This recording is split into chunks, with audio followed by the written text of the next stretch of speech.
보도록 하겠습니다. 들포도를 맺어서 실패한 이스라엘 백성들과는 달리 우리가 믿는 예수님께서는 극상품 포도 열매를 맺을 수밖에 없는 참 포도나무가 되신다라고 하는 사실은 여러모로 우리에게 큰 힘이 되는 말씀입니다. 그 이유는 첫 번째, 우리는 결코 스스로 극상품 포도나 열매를 맺을 수 없는 죄인들이기 때문이며, 두 번째로 우리가 그 참 포도나무가 되시는 예수님 안에서 구원 얻은 참 포도나무 가지이기 때문에 참 포도나무 나무 안에 붙어 있는 참 포도나무 가지로서 예수님께로부터 오게 되어지는 극상품 포도 열매를 맺을 수밖에 없는 그런 논리적인 결론 속에서 우리가 위로를 얻게 될 수 있는 것이죠. 근데 여기에 더해서 예수님은 한 가지 사실을 더 밝히고 계시는데, 그게 뭐냐면은 하나님께서 농부가 되신다라고 하는 사실입니다. 농부가 되신다라고 하는 이 말씀 속에서 일면 농부가 되시는 하나님이 열매를 맺지 아니하는 가지를 제거하시는 것 때문에 그 하나님이 잔인하게 보일 때도 있습니다. 그런데 그렇지가 않죠. 농부가 전지가위를 들어가지고 가지치기를 하는 것은 어린아이들이 장난치면서 식물을 죽일 때처럼 하는 그런 식이 아니라 전문가적인 차원에서 충분히 필요한 것들을 가지를 쳐내서 전체 포도나무 가운데에서 극상품 포도 열매를 맺기 위해서 그렇게 하는 것이죠. 농부가 가지치기를 하는 이유는 단 한 가지 이유, 포도나무가 건강하고 튼튼하고, 그래서 그 포도나무를 통해서 또 그 포도나무 가지에 포도나무에 달려있는 가지 위에서 극상품 포도 열매를 맺기 위함인 것이죠. 여러분, 보통 포도나무 한 그루에 포도가 몇 송이 열리는지 아십니까? 농사를 안 지어 보셔서 잘 모르시죠? 저는 베란다에서 포도 한 그루 심어봤지만은 보통 일반적으로 농부들은 30에서 40송이를 한 그루에서 이렇게 수확을 할 수 있다고 그럽니다. 그런데 농부에 따라 가지고 30그루, 40그루가 평균인데 어떤 농부는 3,000송이 포도송이를 한 나무에서 수확하는 농부가 있대요. 제가 증거를 가지고 왔습니다. 전북 고창에 있는 한 농부가 나무 한 그루거든요. 저기에서 3,000송이 포도 열매를 맺었어요. 포도 열매 한 송이 한 송이당 일반 포도보다도 브릭스라고 그러는 당도가 더 높대요. 놀랍지 않습니까? 뭘 말해주는 것입니까? 농부가 중요하다라고 하는 거예요. 저기에 너무 마음을 빼앗기지 마시고 포도나무도 중요하고 포도나무 가지도 중요한데 더 중요한 것은 뭐냐? 농부라는 거예요. 왜 그렇습니까? 포도나무 가지 스스로는 열매를 맺을 길이 없어요. 농부가 돌보지 않으면은 포도나무든지 포도나무 가지든지 열매를 맺을 수가 없어요. 그래서 농부가 굉장히 중요한 것입니다. 그런데 그 농부가 어떤 작업을 한다고요? 오늘 본문에 우리가 읽었던 본문에 보니까 가지를 치는 가지치기를 하신다고 했습니다. 근데 우리 걱정은 무엇인가 하니 혹시 내가 가지치기 대상이 아닐까라고 하는 걱정이 우리에게 늘 있는 것 같아요. 그런 염려가 있지 않습니까? 왜 그렇죠? 내 삶에 열매가 별로 보이지가 않으니까 내가 혹시 제거되어야 할 그런 포도나무 가지는 아닌가, 그런 염려가 된다라고 하는 것입니다. 이것은 정체성의 문제입니다. 내가 정말 참 포도나무에 붙어있는 포도나무 가지가 맞는가, 또 앞으로 극상품 포도를 맺을 가지가 맞는가, 이러한 생각은 늘 우리를 불안하게 만듭니다. 왜냐하면 우리 삶에서 그런 열매보다도 눈에 보이는 열매는 들포도, 지난주에 이야기했던 것처럼 포악과 이웃의 부르짖음을 외면하는 들포도같이 쓰고 시고 떫은 열매가 더 많아 보이기 때문에 그렇죠. 그런데 이런 우리의 불안함에도 불구하고 오늘 본문의 전체적인 분위기는 어떤 분위기냐면은 주님이 포도나무 가지인 우리를 통해서 열매를 맺는데 많이 맺고 그 많이 맺는 열매를 통해서 하나님께 영광을 돌리는 제자로서 우리를 기대하고 있는 말씀이 오늘 전체 말씀의 분위기예요. 무슨 말이냐면은 우리는 제거될 가지가 아니라 참 포도나무에 붙어 있어서 반드시 극상품 포도 열매를 맺게 될 포도나무 가지다라고 하는 것을 주님은 말씀을 하고 있습니다. 5절과 8절 말씀을 한번 읽어보도록 하겠습니다. 5절 함께 읽겠습니다. 시작. 나는 포도나무요 너희는 가지라. 그가 내 안에 내가 그 안에 거하면 사람이 열매를 많이 맺나니. 자, 8절도 읽겠습니다. 시작. 너희가 열매를 많이 맺으면 내 아버지께서 영광을 받으실 것이요 너희는 내 제자가 되리라. 예수님께서 내 안에 거하지 아니하면 열매를 맺지 못하고 그런 가지들은 거두어 가지고 불에 태워버릴 것이라고도 말씀을 하셨지만은 전체적인 예수님의 주요한 뜻은 뭐냐면은 내가 반드시 너희를 통해서 열매를 맺고 말 것이다 라고 하는 뉘앙스로 오늘 이 본문의 말씀을 하고 계시다라고 하는 것입니다.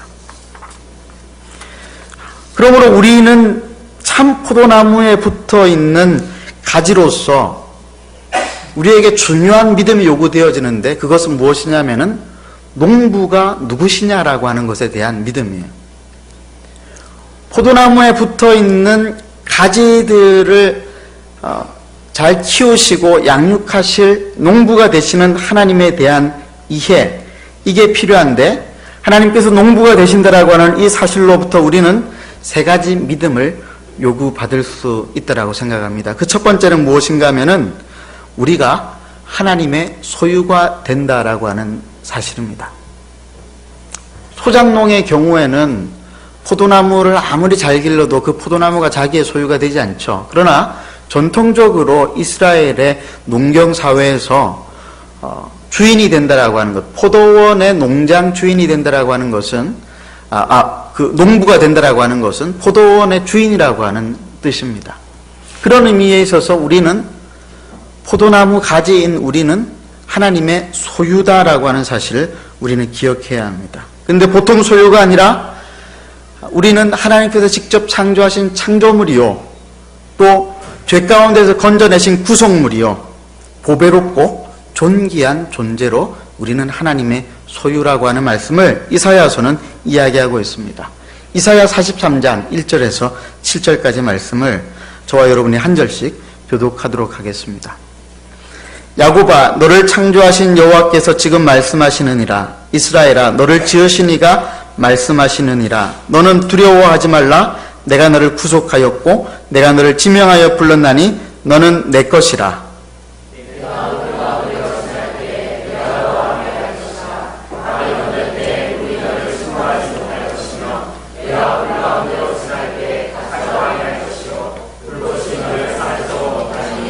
대전하는 여호와 내 하나님이요 이스라엘의 거룩한이요 내 구원자임이라. 내가 애굽을 너의 속량물로 구스와 스바를 너를 대신하여 주었노라.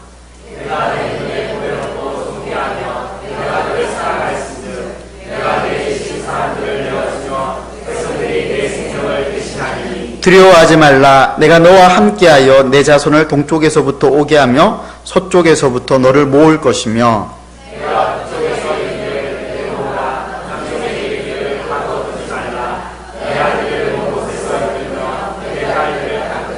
함께 읽겠습니다. 내 이름으로 불려지는 모든 자, 곧 내가 내 영광을 위하여 창조한 자를 오게 하라. 그를 내가 지었고 그를 내가 만들었느니라. 지금 하나님께서 이사야 선지자를 통해서 야곱아라고 하셨는데 이 야곱은 순종 잘하는 야곱이었습니까? 보통 야곱아라고 할 때는 순종 잘하는 백성들을 가리켜서 야곱아라고 하지 않습니다. 야곱은 하나님 앞에 고집을 피우면서 불순종했었던 사람의 대표적인 사람이었죠. 야복 강가에서 정강이뼈를 얻어맞기 전까지 야고바 불렀을 때 그 뉘앙스는 사뭇 부정적입니다. 마찬가지로 이사야서에서 이사야 시대에 이스라엘 백성들은 하나님 앞에 열매를 잘 맺는 그런 백성들이 아니었습니다. 어쩌면은 열매를 맺지 못해가지고 포악과 이웃의 부르짖음을 외면하는 그런 들포도 같은 열매를 맺었던 그런 백성이기도 했습니다. 하나님을 반역하고 그런 야곱. 그런데 그런 야곱과 이스라엘 백성들을 향해서 하나님이 지금 무슨 말씀을 하고 계신가? 그럼 1절을 보세요. 너를 창조하신 여호와, 너를 지으신 이, 내가 너를 구속하였고 내가 너를 지명하여 불렀나니 너는 내 것이라. 어떤 말씀입니까? 분명히 백성들은 부정적인 백성들인데 부정적인 백성들을 향하여 말씀하시는 하나님의 호칭은 너무너무 다정다감합니다. 너를 창조한 여호와, 너를 지으신 이가 말씀하시느니라. 너를 구속하였고 너를 지명하여 부른 내가 나의 소유된 너에게 말하고 있다. 이 말이죠. 그래도 넌 내 거야. 그래도 넌 내 거야. 연애하실 때 이런 말 자주 들어보셨습니까? 죄송합니다.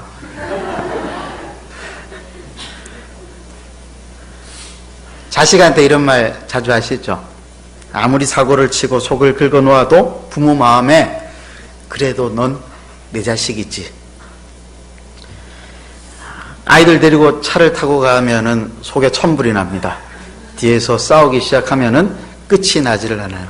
운전대를 잡고 있으니까 큰 소리밖에 칠 수 있는 게 없어요. 제 손이 운전대에 붙잡혀 있다라고 하는 것으로 저희 아이들은 감사해야 했을 겁니다. 중간에 차를 세우고 도로 중간에서 내려! 라고 하고 싶어요. 그렇죠? 근데 그럴 수 없죠. 내려라고 해본 적은 있어요. 솔직히. 근데 정말로 내리게 한 적은 없어요. 내리게 되면 어떻게 됩니까? 도로 한가운데서 내리면은 비명행사하는 거잖아요.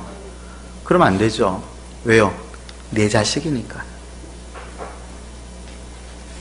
나를 창조하시고 나를 지으시고 나를 구원한 하나님이 야곱과 같이 반역하고 하나님 앞에 불순종하고 들포도밖에 맺지 않는 나를 향하여서 하시는 말씀이 두려워하지 말라.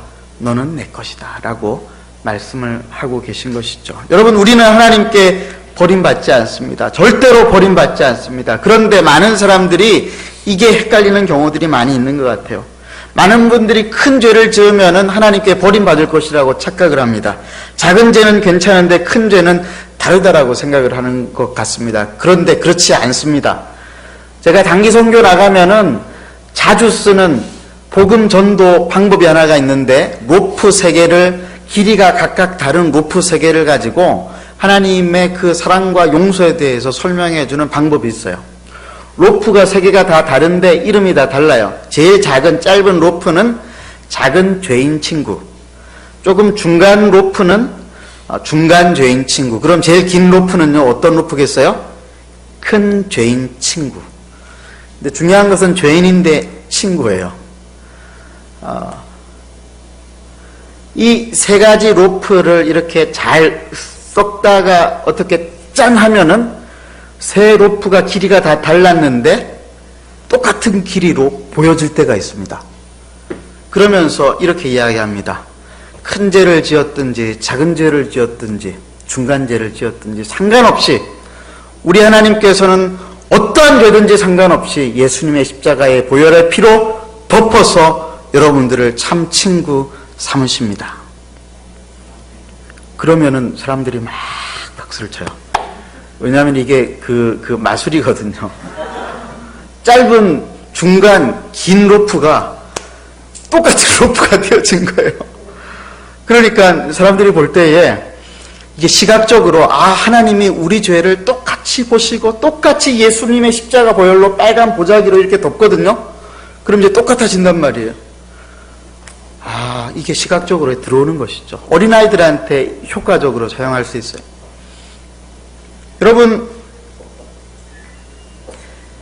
큰 죄든지 작은 죄든지 중간 죄든지 상관없이 우리는 똑같은 하나님 앞에 범죄한 죄인들이죠.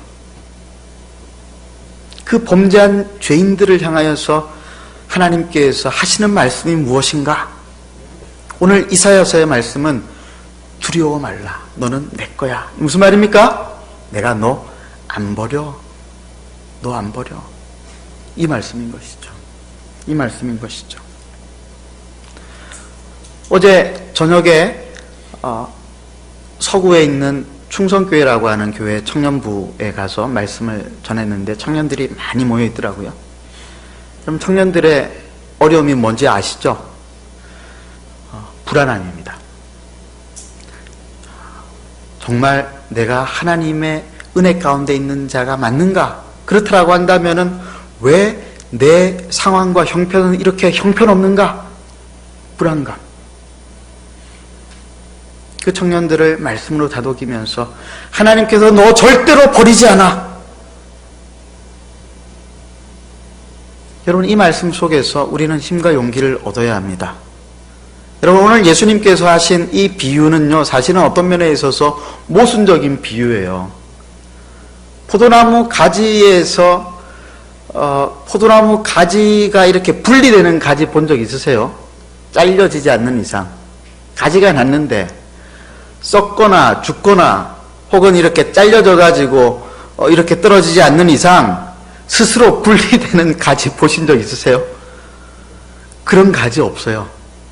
포도나무의 가지는 딱 붙어 있는 것, 그거 말고는 다른 게 할 일이 없는데 예수님께서는 더 강조하시기 위해서 이 비유를 사용하신 거란 말이에요. 무슨 말입니까?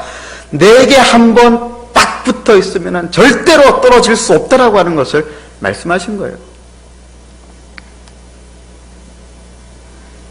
예수님이 참 포도나무이시고 우리가 그의 가지가 된다라고 하는 말씀에는 하나님의 지명하여 부르심이 담겨 있습니다. 우리는 이미 그의 지명하에 불려져서 참 포도나무에 붙어있는 가지, 그의 소유가 되었다라고 하는 말씀인 것이죠. 그런데 가진 우리는 걱정이 참 많습니다. 열매가 잘 맺힐까? 잘 맺히지 못할까? 고민할 필요 있습니까? 없어요. 왜요? 열매는 가지가 맺는 게 아니거든요. 열매는 가지가 맺는 게 아니란 말이에요. 포도나무가 열매를 맺지만은 그 포도나무를 열매를 맺게 하는 사람은 누구입니까? 농부란 말이에요.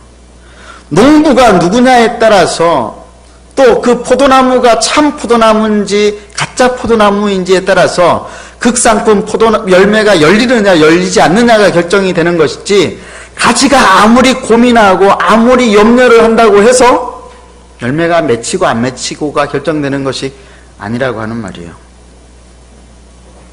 그래서 우리는 두 번째로 무엇을 믿어야 되느냐 하면은 하나님이 우리의 농부가 되신다라고 하는 말씀에서 농부의 모든 작업, 때마다 이루어지는 농부의 모든 작업이 포도나무 가지인 나를 위한 것임을 믿어야 합니다. 이게 굉장히 중요한 믿음의 요구예요. 농부는 포도나무에 붙어있는 가지가 열매를 많이 맺을 수 있도록 때에 따라서 여러 가지 작업을 합니다. 처음에 봄에는 1월, 2월에는 죄송합니다. 제가 발음 잘 안 돼요. 거름을 듬뿍 줘야 돼요. 수고를 많이 해야 됩니다. 거름 냄새가 얼마나 독한지 여러분 아시죠? 거름을 줄 때는 일반 복장, 평상복을 입으면 안 되죠. 우리 기훈 형제 잘 알죠? 밭이 있으니까 거름에 빠져서 이렇게 거름을 주기도 해야 되거든요. 한번 이게 옷에 스며들면은 웬만해서는 당최 그 거름 냄새가 빠지지가 않죠. 그래서 거름을 줄 때는 헌옷을 입고 장화를 신고 마스크를 끼고 장갑을 꼭 껴야만 됩니다. 그리고 짧은 팔 안 돼요. 긴 팔 이렇게 입어야 돼요. 살에 닿으면 굉장히 불쾌해요. 그 다음에 뭘 해야 됩니까? 이제 순이 돋고 또 가지가 뻗고 할 때에 또 꽃이 피기 전에 순이 돋고 가지가 이렇게 할 때 웃자라게 되어지는 것들은 다 이렇게 가지를 쳐줘야 돼요. 원가지에 있는 것들만 남겨놓고 나머지 것들은 제거를 해줘야지 원가지에 있는 그 가지들이 열매를 튼실하게 잘 맺을 수가 있어요. 포도 열매가 많이 맺혔다고 이제 꽃이 이제 피고 난 다음에 그 꽃이 이제 포도 열매가 되잖아요. 근데 포도 열매가 많이 열렸다고 좋아하면 안 됩니다. 솎아줘야 돼요. 조금 연글면은. 그러면은 나머지가 전체적으로 크게 자라지가 않아요. 극상품을 만들려면은 좀 솎아주는 것들이 필요합니다. 그래야 포도알들이 잘 연글죠. 그리고 이제 한여름이 되었을 때에 잎을 제거해줘야 됩니다. 잎이 무성하면은 영양분을 잎이 다 빨아들이기 때문에 너무 많이도 너무 적게도 이렇게 놔두면 안 되고 솎아내줘야 돼요. 적당한 영양을 받을 수 있도록. 그리고 최종적인 단계, 예수님 때는 그런 단계가 있었는지 없었는지는 모르겠는데 요즘은 흰색 종이 봉지를 씌우죠. 왜 씌웁니까? 벌레들이나 새들이 와서 쪼아먹지 않게 하기 위해서. 그래야지 그 봉지 안에서 이 포도가 잘 연글게 되어집니다. 극상품 포도가 열릴 수 있도록 농부는 때를 따라 거름을 주고 가지치기를 하고 그리고 솎아내기도 하고 그리고 보호하기도 합니다. 이 모든 것들이 농부 마음 내키는 대로 하는 게 아니죠. 어디에 기준이 있습니까? 누구를 위해서 그렇게 하는 것입니까? 농부 마음을 위해서가 아니고 포도나무 가지와 그 열매를 위해서 그렇게 하는 거예요. 쉽게 말하면은 하나님의 소유된 우리를 위해서 그렇게 하신다라고 하는 말씀이에요. 우리가 인생의 좋은 열매를 맺기 위해 하나님이 직접 우리의 농부가 되어 주신다라고 하셨습니다.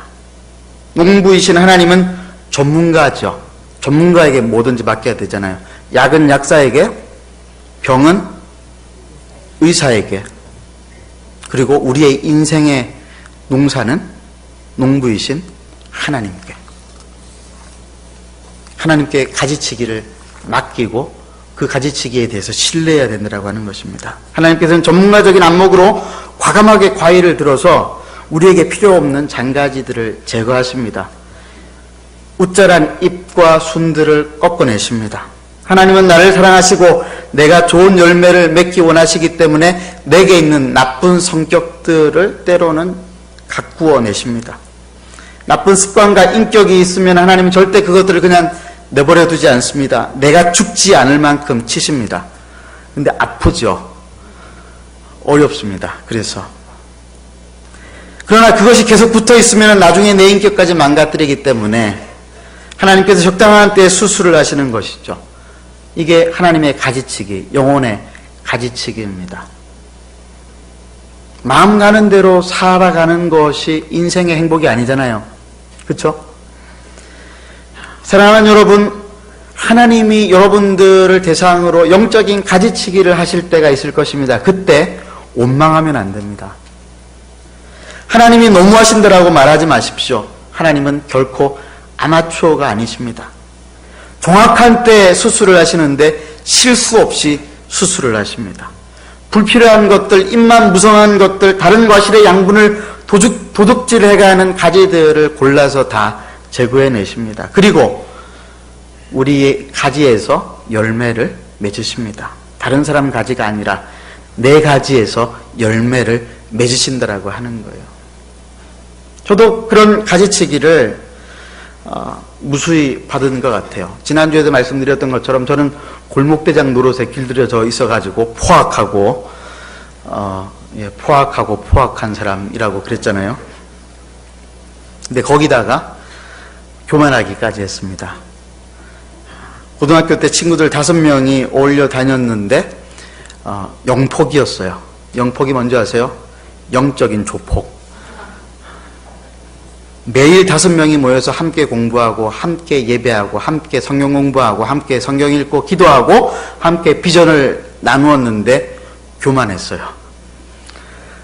다른 친구들하고 어울리기도 했지만은 중요한 결정은 다 임원들이었기 때문에, 고등부 임원들이었기 때문에 함께 모여가지고 5명이서 결정을 다 했어요. 그러니까 후배들로부터 존경을 받았는데 어느새 알게 모르게 우리 안에 영적인 교만이 싹트기를 시작을 했어요. 그런데 그것을 잘 몰랐습니다. 사람은 스스로 자기가 교만하다라고 하는 사실을 모르죠. 누군가가 알려주지 않으면 모를 수 있습니다. 근데 대학교 올라갔더니요, 선배들이 저희들을 걱정하기 시작했습니다. 이 독수리 오영재, 이 영폭들을 걱정하기 시작했어요. 쟤들이 어떻게 될 것인가. 눈여겨 지켜보다가 선배 한 분이 저를 불렀어요. 그러면서 저의 교만에 대해서 쭉 이야기를 해주었는데 제가 울었습니다. 억울해서 울었습니다. 나는 교만하다고 생각하지 않았는데 교만하다고 이야기하니까 억울한 거예요. 근데 실제로는 교만했던 거예요. 만약에 제가 겸손했다라고 한다면 울지 않았을 거예요. 교만해서 울었던 것입니다. 하나님은 사람을 통해서 때로 제 교만을 꺾어 놓으셨고요. 때로는 상황들을 통해서 제 교만들을 꺾기도 하셨습니다. 하나님의 가지치기였습니다. 특별히 35살 이후부터 집중적으로 가지치기가 시작이 되어졌어요. 무슨 말이냐면은 35살 때부터 제 인생의 고난이 제대로 시작되어졌다라고 하는 말이에요. 그 전까지 저는 시험이라고 하는 시험은 무조건 다 패스하고 운전면허 시험까지도 무조건 한 번에 다 패스했었던 그런 사람이었어요. 원킬 원패스, 원패스 원킬. 아닌데 원샷 원킬. 예. 고난이 별로 없다고 생각을 했어요. 저는 제 인생이 하나님 내가 성숙하니까 이렇게 나를 편안하게 하시나 보다. 근데 그게 아니었어요. 참다가 35살 때부터 이제는 더 이상 못 참겠다 그러시고 손을 대기 시작하셨는데, 여러분 아시는 것처럼 제가 여러 번 죽을 뻔하지 않았습니까? 여러 번 쫓겨났잖아요. 하나님이 손보실 때가 있습니다. 근데 그때 잘 참아야 돼요. 하나님의 영적 가지치기입니다. 여러분들에게는 이런 경험들이 없습니까? 이때는 누가 결정하느냐? 누가 결정합니까? 농부가 결정해요. 농부가 보았을 때에 이게 조금 웃자랐다 그러면은 바로 쳐야 될 때가 있습니다. 이게 조금 모자라구나 그러면은 더 이렇게 부어줄 때가 있죠. 그때도 농부가 결정하는 것입니다. 그때 우리는 생각해 보아야 합니다. 억울하다고 생각되어질 때 하나님의 가지치기는 아닐까?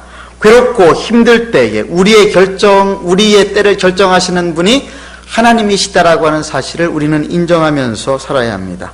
내가 내 자신의 때를 결정하는 것이 아니고 하나님께서 우리의 때를 결정하셔서 언제나 합력하여서 우리의 인생에 선을 이루게 하시는 분은 농부이신 하나님이시다라고 하는 이 사실에 대한 믿음, 이것이 두 번째로 우리에게 요구되어지는 믿음입니다. 그렇다고 한다면 하나님은 어떤 방식으로 영적 가지치기를 하실까요? 3절을 한번 읽어보십시다. 3절 시작. 너희는 내가 일러준 말로 이미 깨끗하여졌느니라. 깨끗하여졌으니. 너희는 여기서 제자들을 말하는 것이고 내가는 예수님이죠. 그러면은 예수님이 일러준 말씀으로 제자들이 깨끗하게 가지치기가 되었다라고 하는 말입니다. 농부 되신 하나님은 예수님의 말씀으로 우리를 가지치게 하십니다. 그런데 그게 아프죠? 왜 아픕니까? 예수님의 말씀은 우리의 죄된 본성과 늘 상반되기 때문에 그렇죠. 나보다 남을 낮게 여기라고 하시는데 그러기 참 힘들죠. 옆에 있는 분들을 한번 얼굴 보세요. 아무리 봐도 내가 더 나은 것 같은데. 집안에 아내와 남편들 바라볼 때마다 늘 긍휼히 여기시잖아요. 저 더 이상 말하지 않겠습니다. 오래 참고 인내하라고 하는 말씀, 왜 내가 그렇게 해야 되냐고 항변합니다. 말을 소금 치듯이 유순히 말하라고 하는데 우리는 성질나는 대로 말을 하게 되죠. 사람은 그렇게 말을 해야지 알아먹는다라고 이유를 갖다 붙이는데 너무너무 비성경적인 하나님 나라와 거리가 먼 이유를 들어서 있는 대로 말을 해버립니다. 말씀이 버거워서 우리 마음에 부닥쳐 올 때, 여러분 그때가 바로 하나님의 가지치기가 시작되어질 때라고 하는 것들을 인정하고 우리는 겸손하게 하나님의 그때를 받아들여야 합니다. 그러므로 때로 하나님이 우리를 위해 하나님의 안목에서 과감하게 잘라내는 것들이 참 많은데, 나쁜 성격, 습관뿐만이 아니고요, 어떤 경우에는 우리 안에 있는 어떤 신념들, 또 생각들, 또 또 신념과 같은 삶의 목표들까지도 잘라낼 때가 있어요. 그럴 때는 내 인생 전체가 부정당하는 것 같을 그럴 때도 있다는 말이에요. 그럴 때는 하나님이 독재자 같고 하나님이 잔인한 점령군 같이 느껴지기도 합니다. 그러나 그 과정이 없으면 어떻게 됩니까? 나는 썩거나 부패해서 결국은 다 사라지고 말게 되겠죠. 우리 영혼을 창조하신 하나님께서 직접 수술 칼을 드실 때에 죽을 정도로 아프겠지만은 정말 죽을 정도로 아파요. 차라리 죽는 게 낫겠다라고 하는 고백을 우리 믿음의 선배들이 얼마나 많이 했습니까? 엘리야가 그랬죠? 요나도 그랬습니다. 죽는 게 더 낫겠습니다. 그때 어떻게 해야 됩니까? 이를 악물고 포도나무에 딱 붙어 있어야 됩니다. 풀이 죽어가지고 먼저 풀이 죽어가지고 시들어서 떨어져 나가면 안 돼요. 그래야 좋은 열매를 맺을 수 있습니다. 그 지난한 과정을 통해서 우리는 인생을 배울 수 있어요. 내가 얼마나 부패한 존재인가, 내가 얼마나 연약한 존재인가, 내가 얼마나 쓸모없는 존재인가 알게 된다라고 하는 것이죠. 그런데 그 부패한 나를 통해서 극상품 열매를 맺기 원하시는 하나님의 의도와 뜻이 있다라고 하는 사실 때문에 우리는 이를 악물고 버텨야 하는 것이죠. 세 번째로 요구되는 믿음이 이것입니다.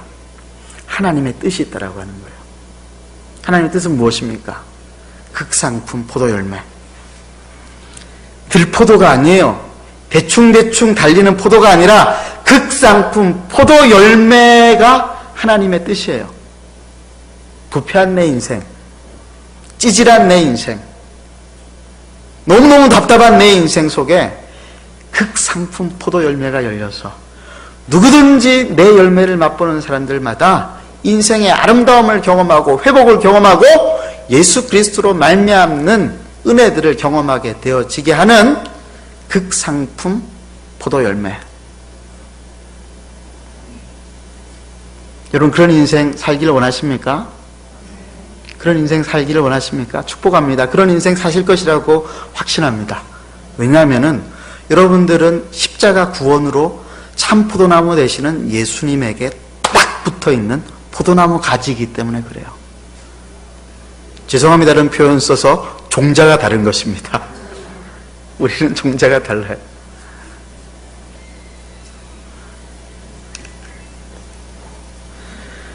하나님의 이 뜻을 깨닫게 되므로 우리는 농부이신 하나님의 마음으로 그때부터 사람을 볼 수 있게 됩니다.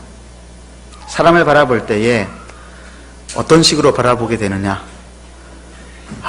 참 찌질한 놈이구나 이렇게 바라보는 것이 아니라 저 찌질함 속에서 극상품 포도 열매를 맺을 수 있겠는데 예수 안에 거하기만 한다면 이런 생각을 가지게 되는 것이죠.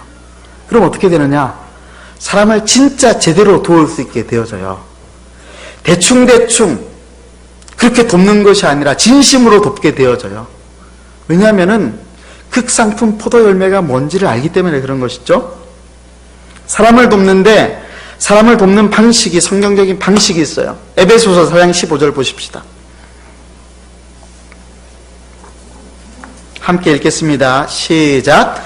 오직 사랑 안에서 참된 것을 하여 범사에 그에게까지 자랄지라. 그는 머리니 곧 그리스도라. 자, 여기서 사랑 안에서 참된 것을 하여라고 했습니다.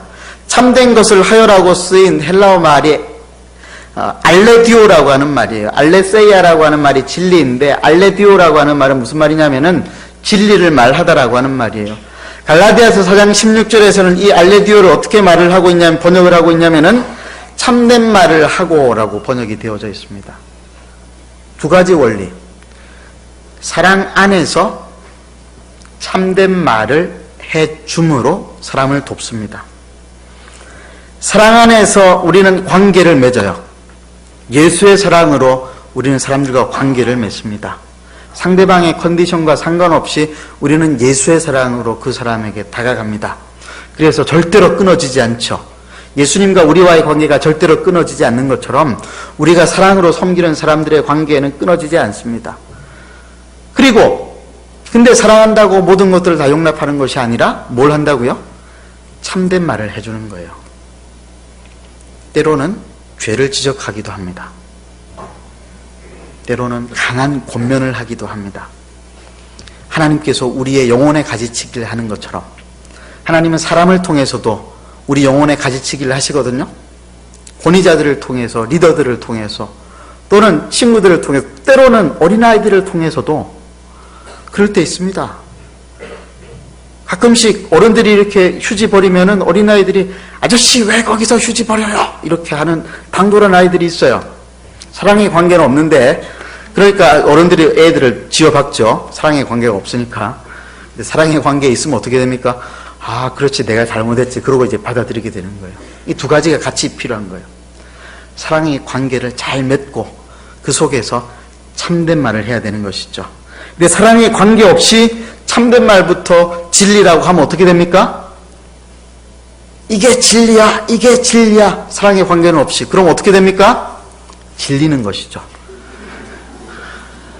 여러분들 이런 데 반응하시는군요.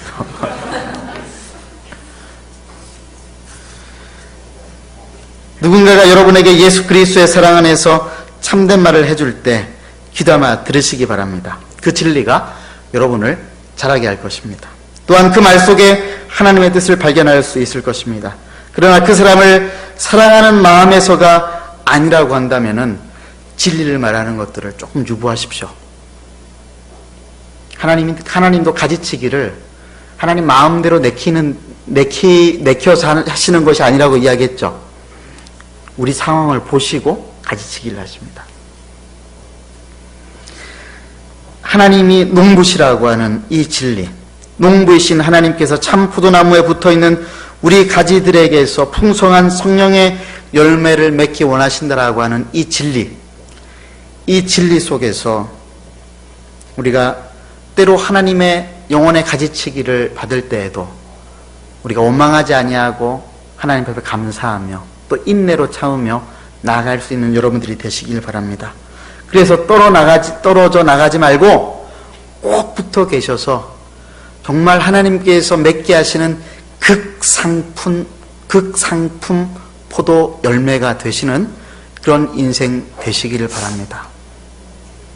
여러분 극상품 포도 열매 드셔보신 적 있으세요? 싼 포도만 혹시 드시지 않았습니까? 그럼 이 말씀의 뜻을 알 수가 없어요. 이번 주에는 적용으로 마트에 가가지고 제일 비싼 포도 한 송이만 딱 사가지고 남 주지 말고 한번 다 드셔보세요. 극상품 포도 열매의 영광이 무엇인지를 맛봐야 됩니다. 그래야 우리 인생에 그런 인생을 꿈꿀 수 있게 되어질 것입니다. 기도하십시다.